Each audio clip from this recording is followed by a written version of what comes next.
En un mundo acostumbrado a pontificados largos y figuras de poder casi inamovibles, hubo un papa que reinó por apenas 33 días, y sin embargo, dejó una huella que el tiempo no ha borrado. ¿Cómo es posible que una presencia tan breve haya calado tan hondo en la memoria colectiva de la Iglesia y del mundo? Esta es la historia de Juan Pablo I, el llamado Papa de la Sonrisa, cuya humildad y cercanía marcaron un antes y un después en el corazón del Vaticano. Albino Luciani nació el 17 de octubre de 1912 en Forno di Canale, un pequeño pueblo del norte de Italia, enclavado en las montañas del Véneto. Era hijo de un vidriero socialista, severo pero idealista, y de una madre profundamente católica. Esta dualidad marcó desde temprano su visión del mundo, una fe sencilla, pero sin renunciar a la conciencia social. Creció en la pobreza, en una Europa aún lamiéndose las heridas de la Primera Guerra Mundial, donde los niños aprendían pronto el valor del trabajo y la fragilidad de la vida. Ya desde muy joven, Albino sintió una vocación profunda.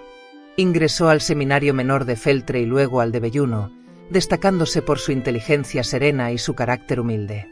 Fue ordenado sacerdote en 1935 y, poco después, obtuvo un doctorado en teología dogmática en la Universidad Gregoriana de Roma.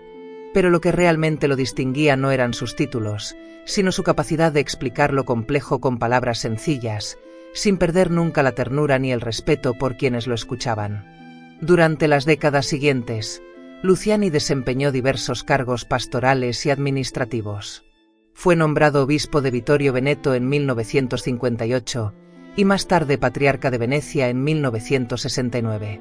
A lo largo de su trayectoria, se ganó el cariño de la gente por su estilo directo, su lenguaje claro y su rechazo a los privilegios eclesiásticos.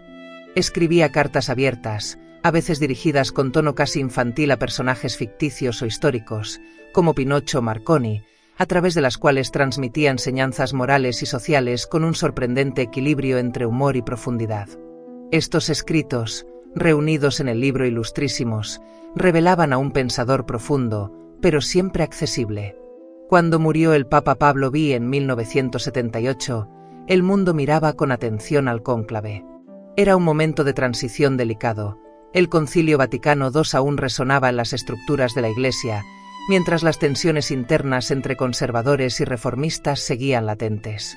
Contra todo pronóstico, el 26 de agosto de ese año, los cardenales eligieron a Albino Luciani como sucesor de San Pedro.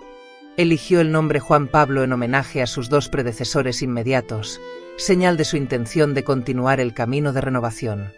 Fue la primera vez en la historia que un papa adoptaba un nombre compuesto. Desde el primer momento, Juan Pablo irrompió esquemas.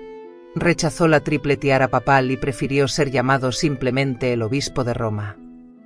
Su estilo era austero, sonriente y profundamente humano. Hablaba desde el corazón, sin rigidez doctrinal.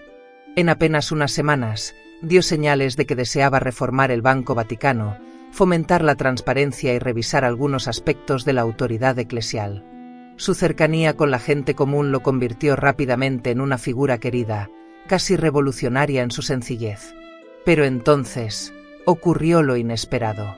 La mañana del 29 de septiembre de 1978, apenas 33 días después de su elección, el mundo se despertó con la noticia de su muerte.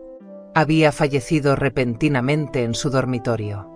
La versión oficial habló de un infarto fulminante, pero la falta de autopsia y las contradicciones en el relato de los hechos alimentaron rumores y teorías conspirativas. Algunos sugirieron que su repentina muerte estuvo vinculada a los cambios que planeaba dentro del Vaticano. Otros, que simplemente fue víctima de una salud frágil y del peso abrumador del papado. Sea cual fuere la verdad, su muerte dejó una sensación de pérdida inconclusa. Parecía que Juan Pablo I había llegado para abrir una nueva etapa, pero se fue antes de comenzar. Y sin embargo, su breve pontificado no fue en vano. Su figura, casi luminosa por su autenticidad, se convirtió en símbolo de un ideal eclesial más cercano al pueblo, menos preocupado por el poder y más por el servicio. Su calidez personal y su mensaje de confianza en la misericordia de Dios resonaron mucho más allá de los muros del Vaticano. Con el paso del tiempo, la figura de Juan Pablo I fue rehabilitada, estudiada y finalmente reconocida por su profunda espiritualidad. En 2022, fue beatificado por el Papa Francisco, quien destacó su humildad, su sonrisa y su fe alegre.